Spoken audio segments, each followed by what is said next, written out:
Hi everyone, in today's video I'm going to show you how to transfer Toncoin from Bitget to Tonkeeper wallet. For that you need to launch your Bitget mobile application, then tap on the Assets tab in the bottom right hand corner of the screen.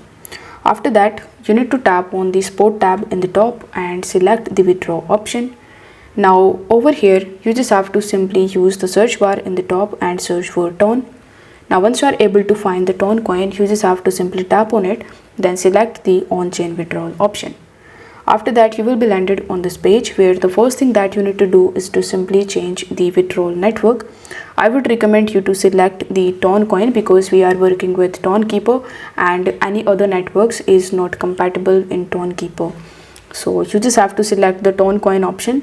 After that it will ask you to provide the address. So in order to get the address you just have to simply launch your Tonkeeper wallet and then you just have to wait for some time until it launches successfully. Now here on the home page you just have to tap on the receive option and then you will be able to see the QR code as well as the deposit address. So you need to copy it from here, then go back to Bitget, paste the address in this section.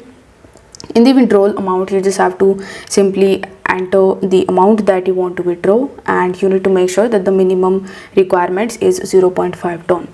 After that you need to press the withdraw button in the bottom right hand corner of the screen. Then on the next page you just have to make sure that the network is correct and the withdrawal address is correct. After that you just have to simply press the confirm button in order to confirm your transaction. Now once your transaction is completed you will receive your Toncoin from Bitget to the Tonkeeper wallet. So if this video helped you out, then don't forget to like the video and subscribe to the channel. Thank you so much for watching.